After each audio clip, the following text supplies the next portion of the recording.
اب دیا لوٹ کے تو یہی آنا ہے، میں یہی انتظار کروں گا۔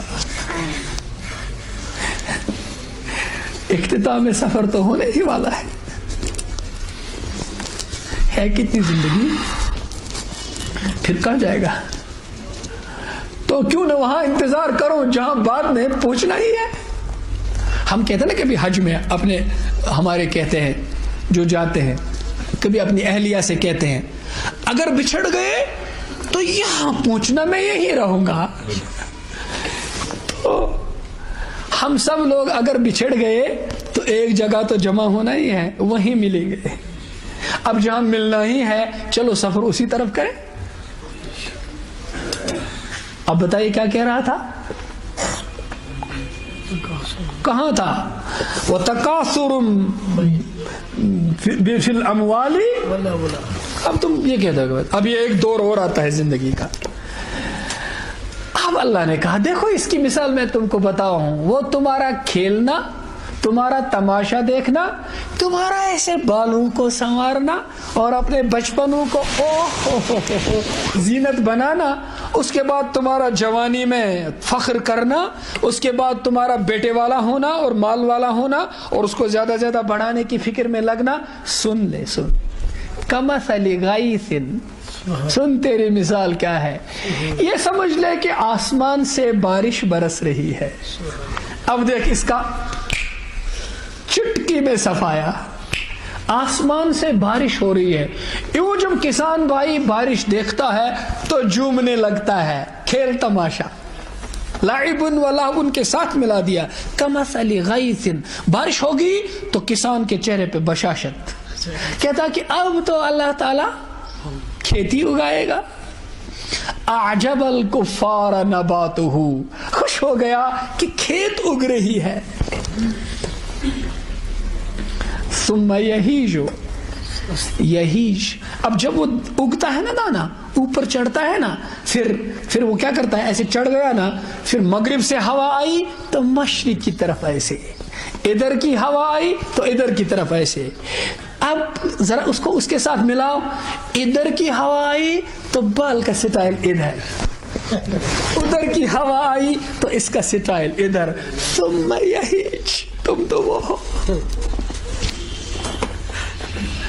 پھیل گیا۔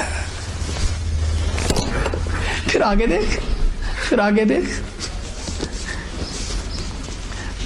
فتراہ مصفرا، فتراہ مصفرا، اب داڑھی سفید ہونے لگی، شروع ہو گئے بال۔ حضرت آدم علیہ السلام کے جب پہلا بال مبارک سفید ہو گیا، اب یہ پہلا تجربہ تھا، آپ نے تو ابا کا دیکھا ہے، انہوں نے کس کا دیکھا تھا؟ تو پہلا بال سفید ہو گیا۔ یا ربی ما ہذہ، پروردگارا یہ کیا ہے؟ انہوں نے کہا آدم ہذہ کرامہ، یہ تیری عزت ہے، یہ تیری عزت ہے، ہذہ کرامہ، یہ تیری بزرگی ہے۔ انہوں نے کہا ربی زدنی کرامہ، ربا میری بزرگی بڑھا دے۔ ہم تو اس پہ کچھ اور چڑھاتے ہیں، تو دھوکے میں کیوں پڑتا ہے؟ اپنی کرامت کو بڑھا۔ لوگ بوڑھے ہو کر بھی اپنے کو دھوکہ دیتے، میں ابھی بوڑھا نہیں، میں بوڑھا نہیں، یہ دیکھ میں کون ہوں۔ 20 سال پہلے کی تصویر جیب سے پاکٹ سے نکالتے ہیں، یہ دیکھ میں کیسا تھا۔ ارے اس کو بند کر دے، کہتے تو کیسا ہے، کہاں سے کہاں پہنچ گیا، تیرا بچپنا کدھر گیا، بچپنا کدھر گیا، تیرے بڑھاپے کے سینے میں دفن ہو گیا۔ ڈھونڈ اپنا بچپنا، دیکھ اپنے باپ کی طرف۔ ایک نوجوان تھا، بڑا نٹکھٹ لڑکا، بہت شرارتیں کرتا تھا، جہاں کتا دیکھتا تھا ادھر مارتا تھا۔ ہمارے ساتھ جماعت میں نکلا وہ، اس کے بعد ادھر سے آیا، اب وہ مسجد میں بیٹھا ہے۔ میں نے عجیب تماشا دیکھا، ادھر دیکھتا ہے رو رہا ہے، بلک رہا ہے، ادھر دیکھتا ہے رو رہا ہے۔ میرے تو کلیجہ پھٹنے لگا اور میں بھی رو رہا تھا۔ پھر میں نے ادھر چڑھ کر میں نے اس سے کہا تم کیوں رو رہے تھے اس طرح، عجیب سی بات، ادھر دیکھتے تھے رو رہے تھے، ادھر دیکھتے تھے رو رہے تھے۔ کہا میں آپ کو بتاؤں گا، کسی اور کو نہیں بتاؤں گا، وہ جو میں نے وہ میرا باپ ہے، ہمارے گھر میں اس کی جوانی کی تصویر ہے، اور ایسی تصویر کہ موٹے تازے ہیں اور ان کے بال اوپر کے ہیں، ان کا سٹائل، چھوٹی چھوٹی داڑھی ہے اور ان کے پٹھے مضبوط دکھائی دیتے ہیں، ورزشی جسم ہے ان کا۔ آج میں دیکھ رہا ہوں میرے باپ کا چہرہ اداس اور کمزور ہو گیا ہے، میرا کلیجہ کٹ رہا ہے۔ ایسا بیٹا جس کو اپنے باپ کا چہرہ دیکھ کر رونا آتا ہے۔ آج تو ایسے بیٹے پیدا ہو رہے ہیں جو اپنے باپ کو تھپڑ مارتے ہیں اور اپنی زندگی بنتے دیکھ رہے ہیں اور کہتے ہیں میرا باپ کباب میں ہڈی ہے۔ چلو اپنی زندگی الگ بسائیں، یہ بڈھی اور بڈھیا اور بڈھا کباب میں ہڈی ہو گیا۔ اب ڈر ہے کہیں یہاں بھی وہ اولڈ ایج ہومز نہ بنے۔ آپ بناتے نہیں، ہم چھپے چھپے نفاق کے شکار ہو گئے ہیں۔ یہاں اولڈ ایج سینٹرز بناتے نہیں، لیکن ہر گھر میں وہ بیچارے الگ تھلگ پڑ گئے ہیں۔ کیوں؟ آپ صلی اللہ علیہ وسلم نے فرمایا کاش میری ماں ہوتی، کاش میری ماں ہوتی اور میں نماز پڑھتا ہوتا اور پھر میں اپنے رب سے راز و نیاز کرتا ہوتا۔ حضرت علی کرم اللہ تعالی وجہ الوجہ فرماتے ہیں جب میں تلاوت کرتا ہوں تو میرا رب مجھے اپنا کلام سناتا ہے، اور جب میں نماز پڑھتا ہوں تو میں اپنے رب کو اس کا کلام سناتا ہوں۔ تو آپ نے فرمایا میں نماز پڑھتا ہوتا، اپنے رب سے سرگوشی کرتا ہوتا، اور میری اماں بولتی محمد، میں نماز وہیں چھوڑ کر کہتا اماں میں حاضر ہوں، اماں میں حاضر ہوں۔ حضرت سعد بن معاذ بڑے صحابی ہیں رضی اللہ تعالیٰ عنہ، انصار کے سردار ہیں۔ حضرت سعد بن معاذ اولین دور کے حضرت مصعب بن عمیر رضی اللہ تعالیٰ عنہ کے ذریعے سے مسلمان ہو گئے ہیں۔ حضرت سعد بدری صحابہ ہے، بدر کے صحابہ کو مغفرت ہے۔ یہ بدری صحابہ، حضرت ابھی ٹائم ہے، یہ بدری صحابہ ہیں، بدری بدر میں لڑے ہیں، ان کا انتقال ہو گیا۔ اب اللہ کے رسول صلی اللہ علیہ وسلم اور سارے صحابہ جنازہ ہو رہا ہے، آپ صلی اللہ علیہ وسلم پنجوں پہ چل رہے ہیں۔ عرض کیا گیا یا رسول اللہ صلی اللہ علیہ وسلم آپ جنازے میں پنجوں کے بل کیوں چل رہے ہیں؟ فرمایا سعد کے جنازے میں 70,000 فرشتے تشریف لائے۔ یہ سعد ہے، اب اللہ کا حبیب جنازہ پڑھا رہا ہے، سارے صحابہ جنازے میں، 70,000 فرشتے۔ ترمذی میں یہ واقعہ ہے، 70,000 فرشتے جنازے میں ہیں اور حضرت سعد کو قبر میں ڈالا گیا، اور آپ نے فرمایا ہائے افسوس، حضرت سعد کی قبر تنگ ہو گئی۔ کس کی قبر تنگ ہو گئی؟ مجھے بھی تو قبر میں جانا ہے اور آپ نے بھی تو جانا ہے۔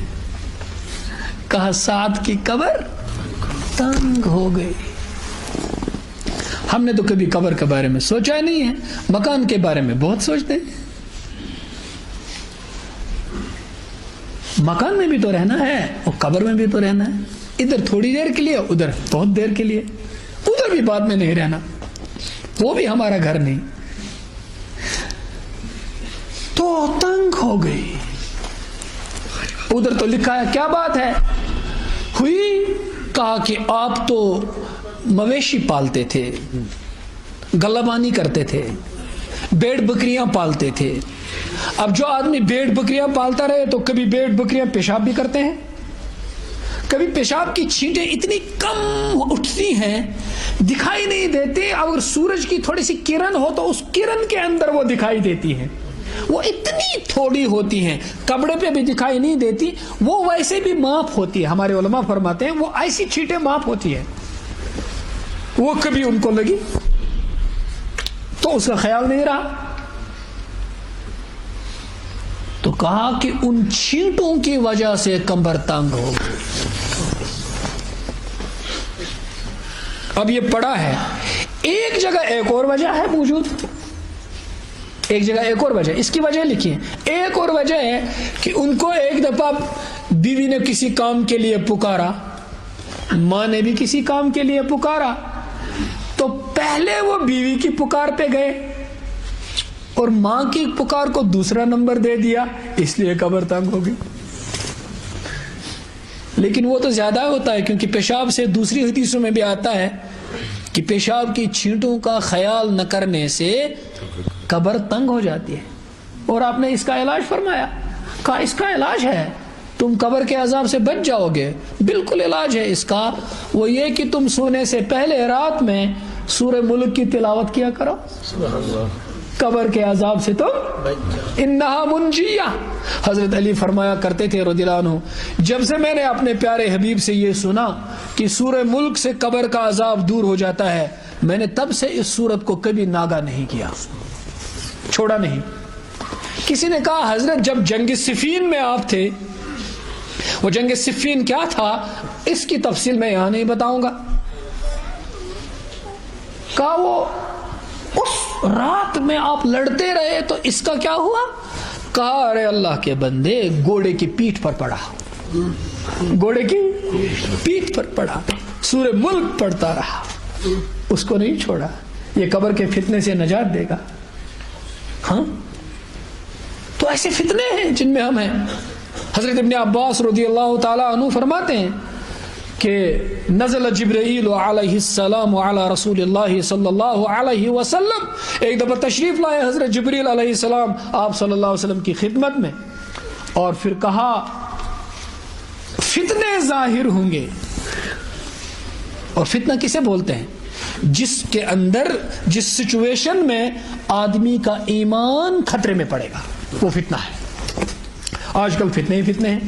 نظر کا فتنہ، نظر کا بہت خطرناک فتنہ ہے۔ سارے فتنے تو نظر کے ہیں، یہ بھی فتنہ ہے۔ اس کے بیچ میں ایک بات ہے، میں ڈائگریشن لے رہا ہوں، لیکن اب میں اسے ڈائگریشن نہیں سمجھ رہا ہوں، میرے پاس وقت بھی کم ہے، کہیں اور پہنچنا ہے، ایک اس اور مجلس میں۔ ایک جگہ ایک صاحب نے لکھا ہے کہ جو آدمی نظر بچائے گا اس کے لیے ایک وعدہ تو طے ہے، اور وہ وعدہ خلاف نہیں ہوگا، وہ یہ کہ اس کی موت ایمان پر ہوگی۔ اور اس کی وجہ بھی بتائی ہے، دلیل کم نہیں دی ہے، ایک بڑی وجہ بتائی، فرمائی کہ اللہ تعالی کا ضابطہ ہے، ایک آدمی بازار نکلا اور وہ کہتا ہے کہ میں فلاں خوبصورت شکل، ہماری پیاری بیٹی کی بھی کہے گی کہ میں شکل دیکھوں گی کسی پرائے مرد کی، اور لڑکا سمجھے گا کہ میں کسی کی ماں بہن بیٹی کی شکل دیکھنا چاہتا ہوں، تو وہ اس سے دل کے اندر لذت محسوس کرے گا۔ اب اسے اللہ کا خوف کہتا ہے یغضوا من ابصارہم قل للمؤمنین یغضوا من ابصارہم، ارے مومنو آنکھیں نیچے رکھو، تو یہ کہتا کہ نہیں اٹھاؤں گا، ایک کشمکش اندر پیدا ہو جاتی ہے۔ وہ کہتا کہ اٹھا لے، اس میں مزہ ہے، یہ کہتا کہ تھوڑی دیر کا ہے، آگے کی دوزخ ہے۔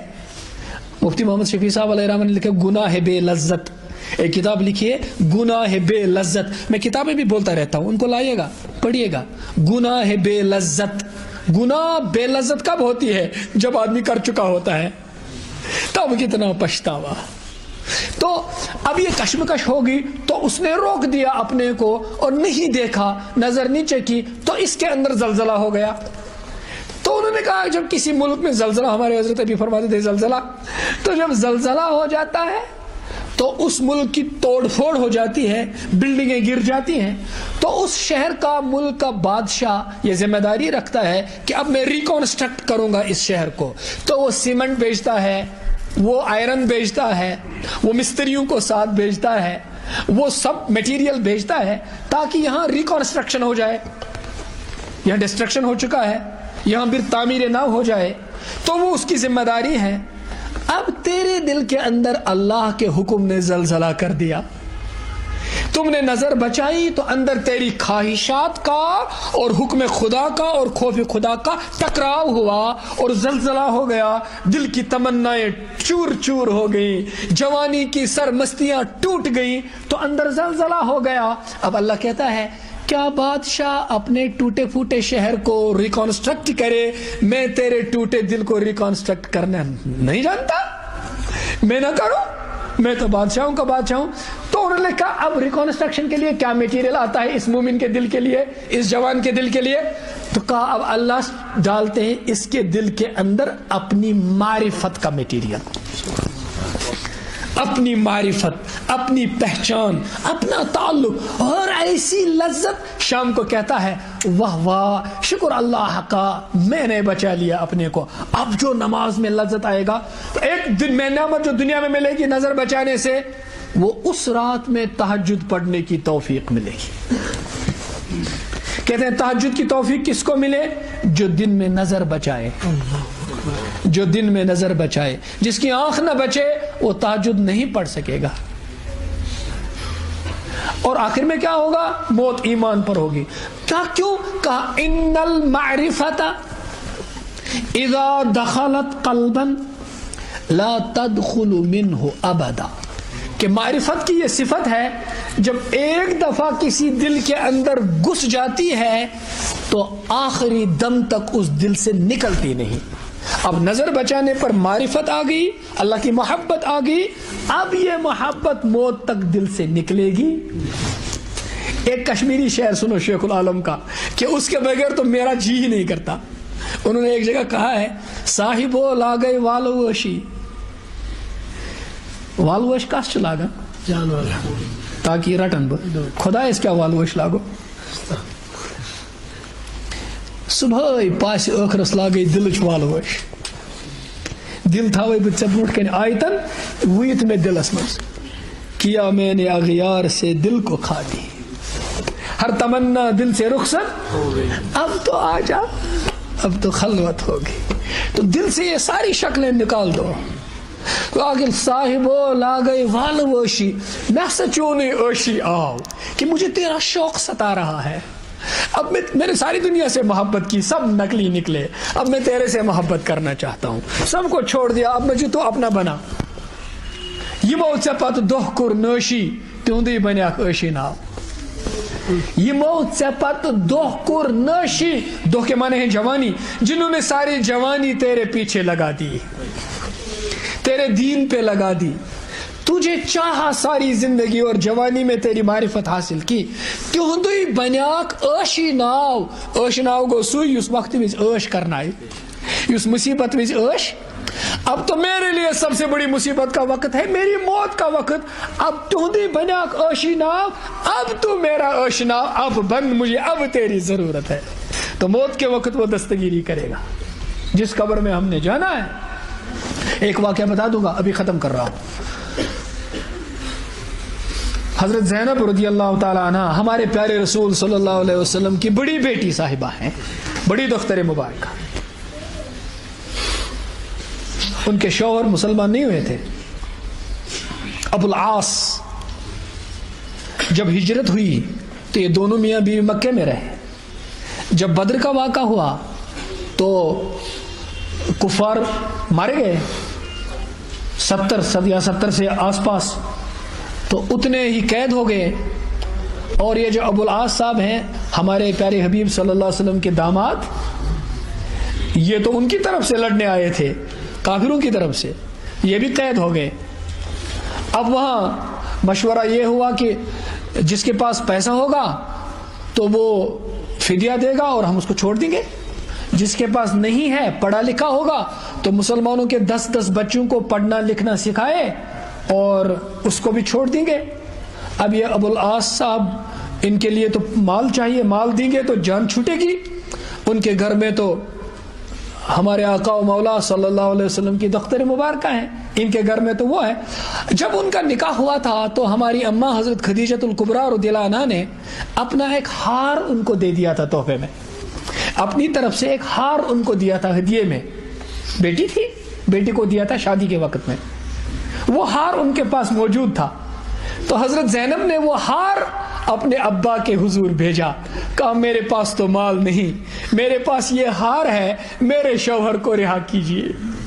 جب ہمارے آقا کی نظر مبارک اس ہار پہ پڑی تو آنکھوں سے آنسوں کی بارش شروع ہوگی. کہا میری زینب نے وہ ہار بھیج دیا ہے کہ اس کے شوہر کو چھوڑ دو. تو انہوں نے صحابہ سے مشورہ کیا. کہا میرے صحابہ، میں تم سے مشورہ لیتا ہوں، تم چاہو تو میں زینب کا یہ ہار لیے بغیر اس کے شوہر کو چھوڑنا چاہتا ہوں، میں اخلاق میں اور مروت میں اس کا ہار بھی واپس کرنا چاہتا ہوں۔ تو انہوں نے کہا سر و چشم آپ فرمائے تو ہم تو جان دینے کے لیے تیار ہیں۔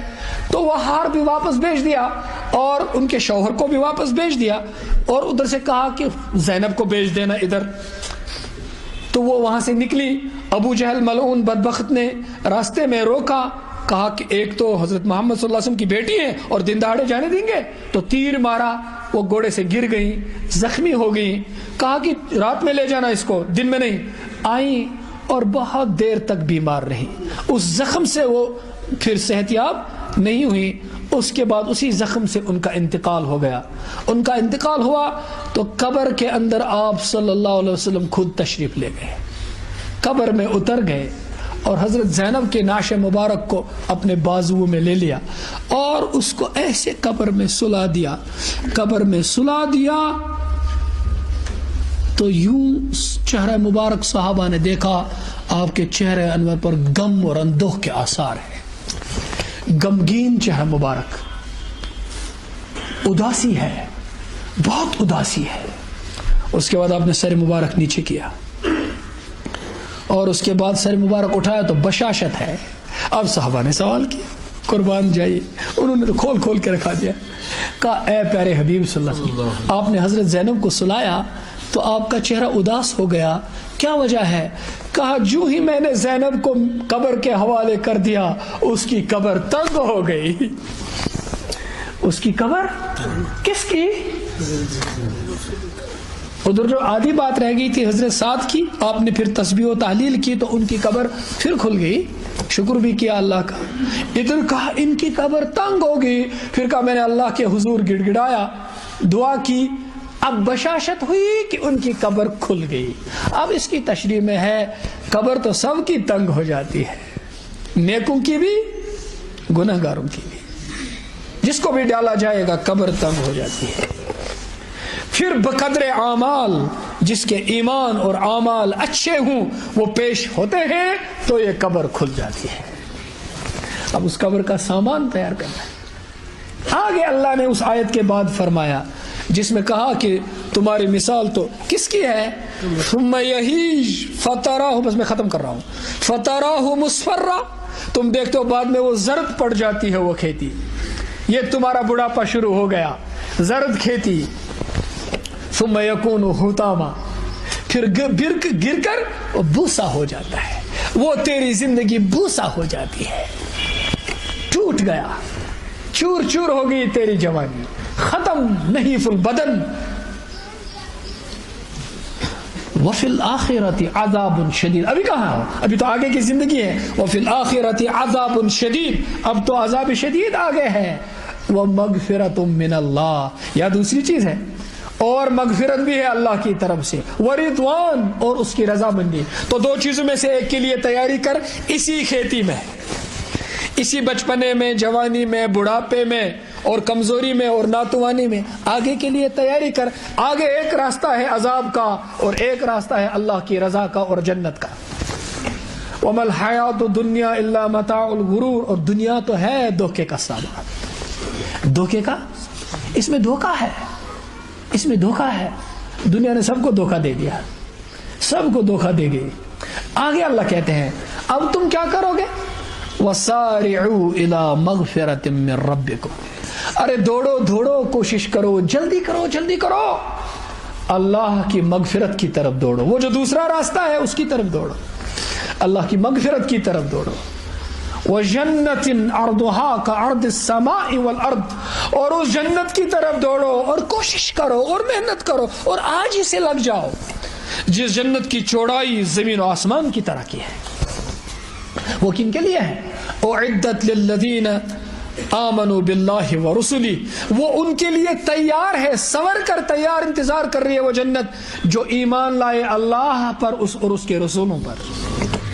اگر موقع ہوتا یہاں وہ رسولی ہی کیوں نہیں ہے، رسولی کیوں، رسولی ہی کیوں ہے، ہمارے بہت سارے مسائل کا حل اس میں ہے۔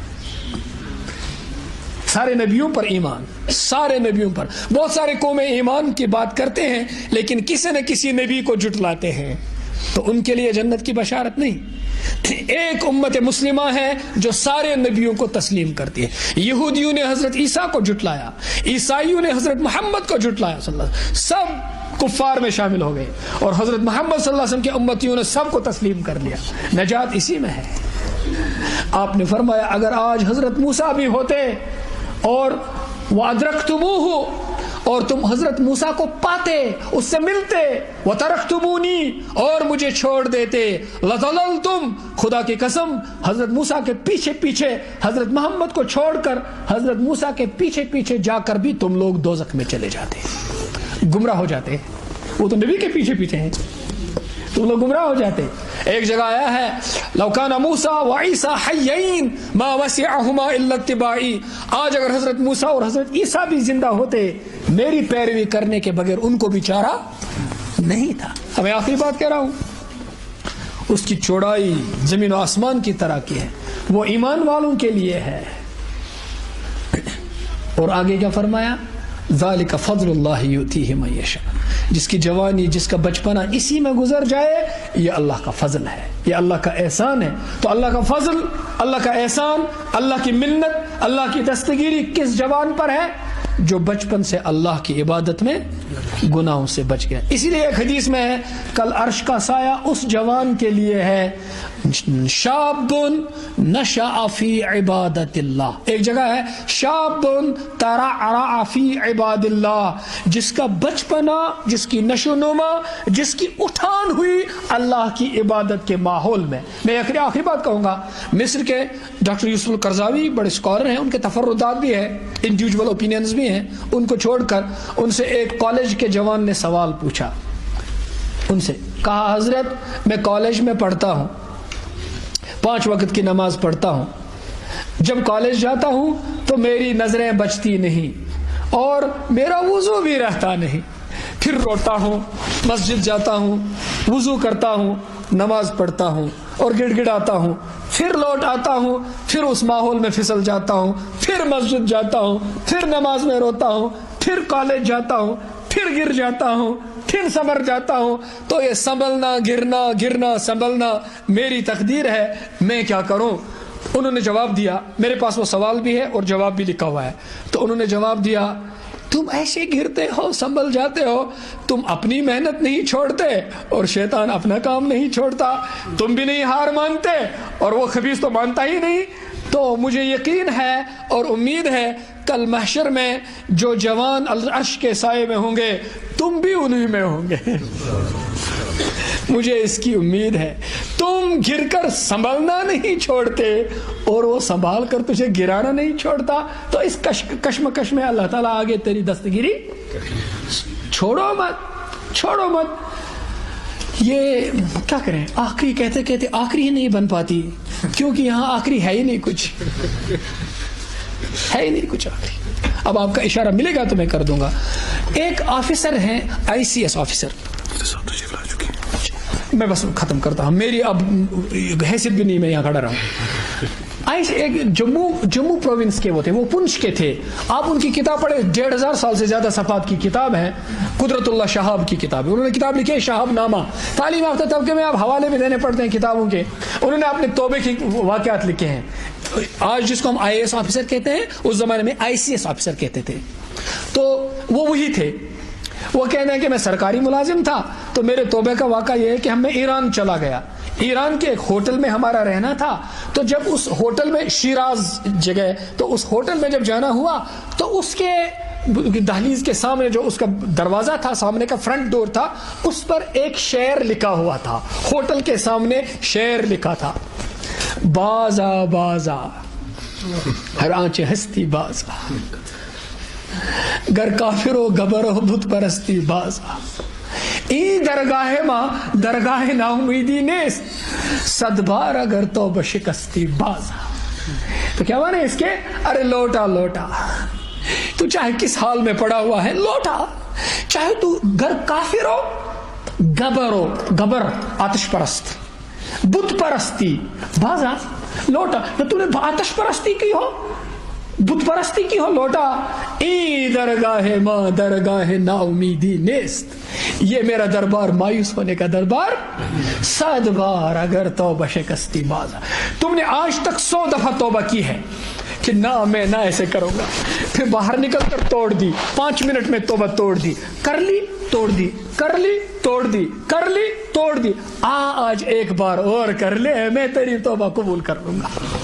ایک بار اور کر لے. لیکن وہ جو 99 قتل کا واقعہ ہے, میں تفصیل نہیں بتا سکتا, اس واقعے کی روح سے, جو واقعہ اس میں بتایا گیا ہے, اس کی روح سے, اس واقعے کی روح سے جس آدمی کی 100 قتل کرنے کے بعد توبہ قبول ہوگی, اس میں اس توبہ کی بات بتانے والے نے, جس کو مارا نہیں بعد میں 99 پر تو اس کو مارا تھا, جس نے کہا تھا توبہ قبول نہیں ہوگی, وہ صرف عابد تھا, عالم نہیں تھا. جس نے کہا توبہ قبول ہوگی وہ عالم بھی تھا, اسی نے تو صحیح مسئلہ بتایا کہ مایوس نہ ہو. اس نے ایک یہ علاج بتایا, کہا جس بستی میں تم نے قتل کیے وہ گناہ گاروں کی بستی تھی, تم کو بستی بدلنا پڑے گا, نیک بستی میں چلا جا, تیری توبہ کو استقامت ملے گی. تو اب ایک بات رہ گئی, ہم نے جس ماحول میں گناہوں کو کمایا اس ماحول کو بدلنا پڑے گا, اس ماحول سے نکلنا پڑے گا, ان دوستوں کو بدلنا پڑے گا. بعد میں ان کو بھی دوست بناؤ, لیکن داعی کی حیثیت سے, ان کی ہمدردی کی حیثیت سے. تو اس ماحول سے نکل کر نیک ماحول میں بیٹھنا پڑے گا, اپنی صحبت نیکوں سے رکھنی پڑے گی, اور اپنی نیتوں کو تبدیل کرنا پڑے گا. اللہ تعالی ہماری توبہ قبول فرمائے, ہمارے پچھلے سارے گناہوں کو معاف فرمائے. میری تو بات پوری ہوگی. تو اور اب الاناء یترشح بما فیہ, اب رہ بھی نہیں گیا کچھ.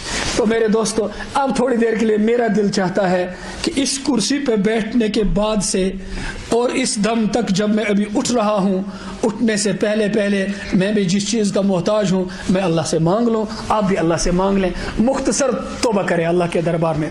اللہم صلی وسلم وبارک علی حبیبک وعبدک ونبیک ورسولک امام العالمین سیدنا وسید الاولین محمد وعلى آلہ واصحابہ اجمعین. یا رب صلی وسلم دائما ابدا علی حبیبک خیر الخلق کلہم جزا اللہ عنا سیدنا محمد صلی اللہ علیہ وسلم ما هو اہلہ.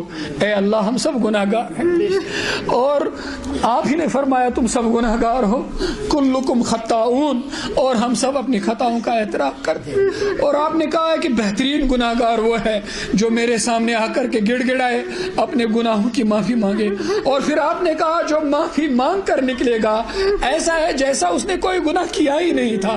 اے اللہ ہم سب آپ کے سامنے اپنے گناہوں کا اعتراف کرتے ہیں. ہم نے جان بوجھ کر گناہ کیے, علم و ارادے کے ساتھ گناہ کیے, چوری چھپے